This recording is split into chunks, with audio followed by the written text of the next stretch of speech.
السلام علیکم ورحمۃ اللہ۔ ترجمہ تفسیر القرآن الکریم،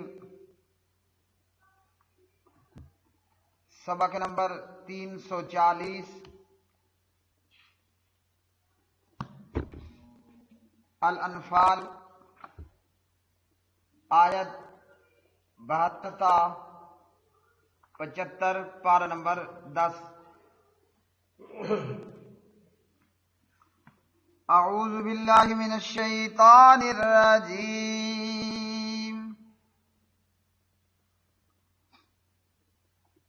ان الذین آمنوا وہاجروا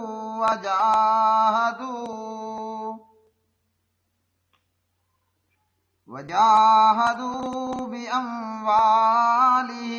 وأنفسهم في سبيل الله والذين آووا ونصروا أولئك بعضهم أولياء بعض والذين آمنوا ولم يهاجروا ما لكم من ولايتهم من شيء حتى يهاجروا وإن استنصروكم في الدين فعليكم النصر إلا على قوم بينكم وبينهم ميثاق والله بما تعملون بصير۔ والذين كفروا بعضهم أولياء بعض إلا تفعلوا تكن فتنة في الأرض وفساد كبير۔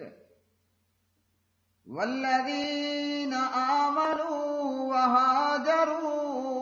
وجاهدوا في سبيل الله والذين آووا ونصروا أولئك هم المؤمنون حقا لهم مغفرة ورزق كريم۔ والذين آمنوا من بعد وهاجروا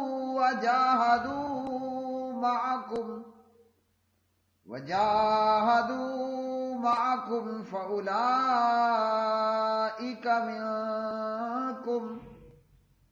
وأولو الأرحام بعضهم أولى ببعض في كتاب الله إن الله بكل شيء عليم۔ بے شک جو لوگ ایمان لائے اور انہوں نے ہجرت کی اور اپنے مالوں اور اپنی جانوں کے ساتھ اللہ تعالیٰ کے راستے میں جہاد کیا، اور وہ لوگ جنہوں نے جگہ دی اور مدد کی، یہ لوگ ان کے بعض کے دوست ہیں۔ اور جو لوگ ایمان لائے اور ہجرت نہ کی، تمہارے لیے ان کی دوستی میں سے کچھ بھی نہیں، یہاں تک کہ وہ ہجرت کریں، اور اگر وہ دین کے بارے میں تم سے مدد مانگیں تو تم پر مدد کرنا لازم ہے، مگر اس قوم کے خلاف کہ تمہارے درمیان اور ان کے درمیان کوئی معاہدہ ہو، اور اللہ تعالیٰ اسے جو تم کر رہے ہو خوب دیکھنے والا ہے۔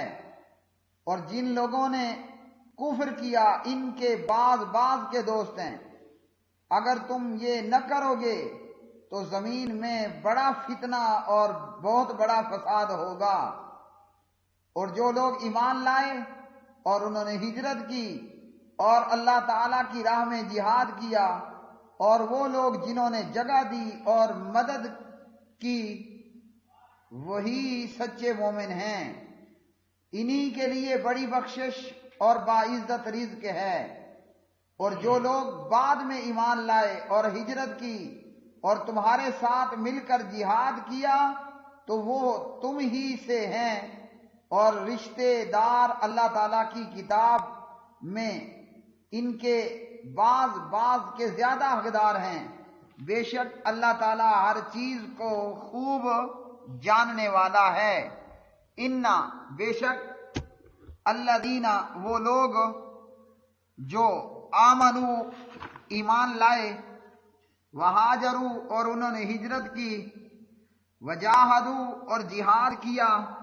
باموالہم اپنے مالوں کے ساتھ، وانفسہم اور اپنی جانوں کے ساتھ، فی سبیل اللہ اللہ تعالیٰ کی راہ میں، والذین اور وہ لوگ جنہوں نے آووا جگہ دی، ونصروا اور مدد کی، اولئکا یہی لوگ ہیں، بعضہم ان کے بعض، اولیاء دوست ہیں، بعض کے، والذین اور وہ لوگ جو آمنو ایمان لائے، ولم یہاجروا اور نہیں انہوں نے ہجرت کی، ما نہیں ہے لکم تمہارے لیے، من ولایتہم ان کی ولایت سے یعنی ان کی دوستی سے، من شیئن کچھ بھی، حتیٰ یہاں تک کہ یہاجروا وہ ہجرت کریں، وَإِن اور اگر استنصروکم وہ مدد طلب کریں تم سے، فی الدین دین میں یعنی دین کے کام میں، فعلیکم تو تم پر واجب ہے، النصر مدد کرنا، الا مگر علی قوم اس قوم پر یعنی اس قوم کے مقابلے میں، بینکم تمہارے درمیان، وبینہم اور ان کے درمیان، میثاق کوئی عہد ہو، واللہ اور اللہ تعالیٰ، بما ان کو جو تعملون تم عمل کرتے ہو، بصیر خوب دیکھنے والا ہے۔ والذین اور وہ لوگ جنہوں نے کافروا کفر کیا، بعضہم ان کے بعض، اولیاء دوست حمایتی ہیں، بعض کے، الا تفعلوہ اگر تم نہ کرو گے ایسا، تکن ہوگا فتنۃ فتنہ، فی الارض زمین میں، وفساد اور فساد، کبیر بہت بڑا۔ والذین اور وہ لوگ جو آمنو ایمان لائے، وہاجروا اور انہوں نے ہجرت کی، وجاہدوا اور جہاد کیا، فی سبیل اللہ اللہ تعالیٰ کی راہ میں، والذین اور وہ لوگ جنہوں نے آووا جگہ دی، ونصروا اور مدد کی، اولئک ہم یہی لوگ ہیں، المؤمنون مومن حقا سچے، لہم انہی کے لیے ہے، مغفرت ورزق اور روزی کریم باعزت۔ والذین اور وہ لوگ جو آمنو ایمان لائے، من بعد میں، وہاجروا اور انہوں نے ہجرت کی، وجاہدوا اور جہاد کیا، معکم تمہارے ساتھ، فاولئک تو یہ لوگ ہیں، منکم تم ہی میں سے، واولو الارحام اور رشتہ دار، بعضہم بعض ان میں سے، اولا زیادہ حقدار ہیں، ببعض بعض کے، فی کتاب اللہ اللہ تعالیٰ کی کتاب میں، انا بے شک اللہ تعالیٰ بکل شیء ہر چیز کو، علیم خوب جاننے والا ہے۔ پیارے بھائیوں اور میری بہنوں، آج کا سبق قرآن مجید فرقان حمید کی یہ آیات بینات، اللہ وحدہ لا شریک نے ان آیات مبارکہ میں ذکر فرمایا ایمان والوں کا اور ہجرت کرنے والوں کا اور جان و مال سے اللہ سبحانہ و تعالیٰ کی راہ میں جہاد کرنے والوں کا۔ تو اس سے مراد اول مہاجر ہیں جو کہ سب سے افضل ہیں، اور اسی طرح جگہ دینے والے اور مدد کرنے والے یہ ہیں انصار مدینہ، اور ان کی بھی بڑی فضیلت ہے، مگر یہ کہ درجے میں اس بات پر اتفاق ہے کہ مہاجرین انصار سے افضل ہیں، ہاں صحیح بخاری کتاب المغازی میں 4330 نمبر پر پیارے نبی علیہ الصلوۃ والسلام سے حضرت عبداللہ بن زید بن عاصم رضی اللہ تعالی عنہ بیان فرماتے ہیں کہ نبی علیہ السلام نے فرمایا اگر ہجرت نہ ہوتی، یعنی ہجرت کی فضیلت نہ ہوتی، تو میں انصار ہی میں سے ایک شخص ہوتا۔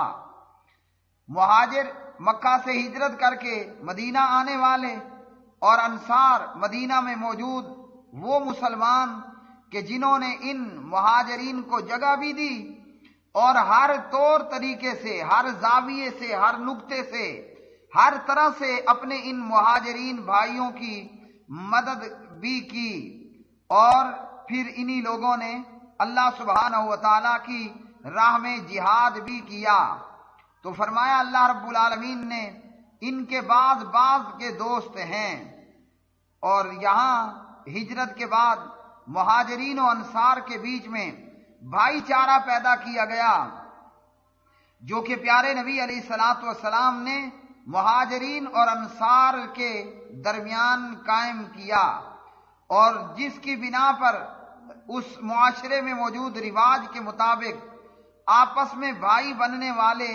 ایک دوسرے کے وارث بھی ہوا کرتے تھے۔ حالانکہ وہ سگے بھائی نہیں ہوتے، منہ بولے بھائی ہوتے، لیکن اس معاشرے کے رواج میں یہ بھی تھا کہ آپس میں بھائی بننے والے وہ پھر ایک دوسرے کے وارث بھی ہوا کرتے تھے، اور یہ بھائی چارہ انصار اور مہاجرین کے بیچ میں بھی قائم ہوا، اور یہ اس وقت تک قائم رہا جب تک کہ اللہ سبحانہ و تعالیٰ نے سورۃ الانفال کی آخری آیات وَأُولُو الْأَرْحَامِ کو نازل فرمایا کہ رشتہ دار اللہ تعالیٰ کی کتاب میں، یعنی مسلمان مومن کا بھائی تو ہے، لیکن یہ اسلامی بھائی چارہ اس میں وراثت کے اندر وہ ایک دوسرے کے حصے دار نہیں ہوں گے، بلکہ وراثت میں وہی حصے داری ہوگی جو اللہ کی کتاب نے سورۃ النساء اور دیگر آیات کے اندر بیان فرما دی کہ ایک باپ یا ایک ماں کی اولاد ہیں تو پھر وہ وارث ہوں گے اپنے ماں باپ کے ورثے میں، اور اسی طرح پھر آگے رشتہ دار ایک دوسرے کے وارث بنتے ہیں، جیسا کہ قرآن مجید فرقان حمید نے اور نبی علیہ الصلوۃ والسلام نے بیان فرمایا۔ پھر دوسری قسم ان لوگوں کی بیان ہوئی، وہ لوگ نمبر 1 پر وہ جو ایمان لائے اور ہجرت کی، نمبر 2 پر وہ انصار جنہوں نے مہاجروں کو جگہ دی اور پھر ان کی مدد بھی کی، اور نمبر 3 پر وہ لوگ جو ایمان تو لائے مگر انہوں نے ہجرت نہیں کی۔ یہ اس عہد کے مسلمانوں کی تیسری قسم تھی۔ دارالسلام قائم ہونے کے باوجود اس کی طرف ہجرت نہ کی، اور اسلام اور ایمان کے لے آنے کے بعد بھی کفار کی غلامی میں رہنے پر قناعت کیا۔ اب اللہ رب العالمین نے ان لوگوں کا بھی ذکر فرمایا، اور اگر یہ ایمان والے یہاں ہجرت کرنے والوں سے اگر مدد مانگیں تو مومنوں پر ضروری ہے کہ ان کی مدد کریں، جیسا کہ اللہ سبحانہ و تعالیٰ نے قرآن مجید کے دیگر مقامات پر فرمایا سورۃ النساء میں کہ تمہیں کیا ہے کہ تم اللہ کی راہ میں لڑائی نہیں لڑتے ہو، جبکہ بے بس مرد اور عورتیں جو یہ کہتے ہیں کہ ہمارے رب ہمیں اس بستی سے نکال لے جس کے رہنے والے ظالم ہیں، تو اگر یہ مظلوم مسلمان مدد مانگے تو فرمایا ان کی مدد کرو جو ایمان تو لے آئے لیکن کسی وجہ سے وہ اپنی کمزوری وغیرہ کی وجہ سے یا دیگر بے شمار وجوہات کی وجہ سے وہ ہجرت نہیں کر پائے۔ ہاں اگر وہ مدد مانگتے ہیں اور وہ کافر جس سے تمہارا کوئی معاہدہ ہے تو اس صورت کے اندر ان کی مدد نہیں کرنی، بلکہ ایسے ایمان والوں سے کہا جائے گا کہ تم خود ہی دار الکفر کو چھوڑ کر دار السلام کی طرف آ جاؤ، کہ اس کافر قوم کے خلاف لڑائی نہیں کرنی کہ جس کے ساتھ مسلمانوں کا معاہدہ ہے، جیسا کہ پیارے نبی علیہ الصلوۃ والسلام نے حدیبیہ کے موقع پر مکہ کے کفار سے معاہدہ کیا، جبکہ کئی کمزور ایمان والے اپنی کمزوریوں کی وجہ سے ایمان لے آنے کے باوجود، اسلام قبول کر لینے کے باوجود وہ ہجرت نہیں کر پائے اور مکہ ہی کے اندر موجود تھے۔ تو اللہ سبحانہ و تعالیٰ نے فرمایا یہ جو ایمان والے ہیں یہ تو ایک دوسرے کے دوست ہیں، اور اسی طرح فرمایا یہ جو کافر ہیں یہ بھی آپس میں کافر کا دوست ہے۔ بظاہراً کافروں میں جتنی دشمنی کیوں نہ ہو، یہودیوں اور عیسائیوں کے بیچ کی دشمنی ہر کوئی جانتا ہے، اسی طرح یہودیوں اور کمیونسٹوں کے بیچ، یہودیوں اور عیسائیوں اور کمیونسٹوں کے بیچ کی دشمنی، اور اسی طرح تمام کفار آپس میں بے شک ایک دوسرے کے دشمن ہیں، لیکن مسلمانوں کے مقابلے میں وہ پورا ایک نیٹو اتحاد اور پورا احزاب اور ایک پورا جتھا اور جماعت بن جاتے ہیں۔ یعنی آپسی دشمنی کے باوجود کافر مسلمانوں کے مقابلے میں ایک پلیٹ فارم پر جمع ہو جاتے ہیں۔ تو مسلمان کے لائق نہیں ہے کہ وہ کافر کو اپنا دوست بنائے اور کافر کے ساتھ جو ہے وہ اپنے معاملات کو اور دوستی کو اور محبت کو آگے بڑھائے۔ اور فرمایا کہ اگر تم ایسا نہیں کرو گے، یعنی کفار سے دوستیاں ختم نہیں کرو گے، تو پھر فتنہ برپا ہو جائے گا، اور یہ فتنہ کیا ہے؟ مسلمانوں کے اندر کمزوری اور خرابی پیدا ہو جائے گی۔ اسامہ بن زید رضی اللہ عنہ بیان کرتے ہیں نبی علیہ الصلوۃ والسلام نے فرمایا مسلمان کافر کا وارث نہیں بنتا، نہ کافر مسلمان کا وارث بنتا ہے۔ صحیح بخاری حدیث نمبر 6764 اور صحیح مسلم حدیث نمبر 1614۔ تو فرمایا کہ ان کافروں کے ساتھ دوستی نہیں رکھنی، اس سے مسلمانوں کے بیچ میں کمزوری پیدا ہوگی اور آئے دن جو ہے وہ جنگ جاری رہے گی، کفار مسلمانوں کے خلاف ایک جان ہوں گے، اور یوں اسلام اور مسلمان کمزور ہوں گے، اور ایمان والوں کا، اسلام والوں کا روب و دبدبہ جاتا رہے گا، کافر غالب آ جائیں گے اور مسلمان امت جو ہے وہ مغلوب ہو جائے گی۔ اور پھر اللہ سبحانہ و تعالیٰ نے فرمایا جو لوگ ایمان لائے اور انہوں نے ہجرت کی اور اللہ کی راہ میں جہاد کیا، اور وہ لوگ جنہوں نے جگہ دی اور مدد کی، یعنی انصار اور مہاجرین، فرمایا کہ یہ تو سچے پکے مومن ہیں، یہ سچے اور پکے مومن ہیں، اور یہ اللہ کی طرف سے صحابہ کرام رضوان اللہ علیہ مجمعین کے لیے ایک بہت بڑی سند ہے۔ فرمایا کہ ان کے لیے مغفرت ہے اور ان کے لیے بخشش ہے، ان کے لیے مغفرت ہے، بخشش ہے، اور اللہ سبحانہ و تعالیٰ کی طرف سے کہ ایسے لوگوں کے لیے عزت والا رزق بھی ہے۔ اللہ سبحانہ و تعالیٰ کی طرف سے بخشش کا اعلان اور رزق، اور وہ عزت والا رزق، یہ اس پاک پروردگار کا جو ہے وہ ان کے اوپر انعام ہے۔ دنیا میں عزت اور دنیا میں بھی پاکیزہ رزق، یعنی مال غنیمت اور اللہ کی راہ میں جہاد کرنے پر حاصل ہونے والا مال۔ اور پھر فرمایا کہ جو لوگ بعد میں ایمان لائے اور ہجرت کی اور تمہارے ساتھ مل کر جہاد کیا، وہ تم ہی سے ہیں، وہ تمہارے اندر ہی سے ہیں۔ تو اس آیت میں مسلمانوں کے ایک اور گروہ کا ذکر کیا کہ جنہوں نے صلح حدیبیہ کے بعد یا بدر کے بعد جب اسلام ایک طاقت بن گیا، ایمان بھی لے آئے فتح مکہ سے پہلے، اور پھر وہ ہجرت بھی کر گئے، دار الکفر سے وہ دار السلام کی طرف چلے۔ تو فرمایا یہ لوگ بھی مہاجرین اولین اور انصار کے ساتھی شمار ہوں گے، اگرچہ سبقت لے جانے والوں کا درجہ جو ہے وہ مقدم ہے اور زیادہ بڑا درجہ ہے۔ اور فرمایا کہ رشتہ دار اللہ سبحانہ و تعالیٰ کی کتاب میں، یعنی اب میراث دینی بھائی چارے کی بنا پر تقسیم نہیں ہوگی، بلکہ میراث وراثت وہ رشتہ داری کی بنا پر تقسیم ہوگی۔ وآخر دعوانا ان الحمد للہ رب العالمین۔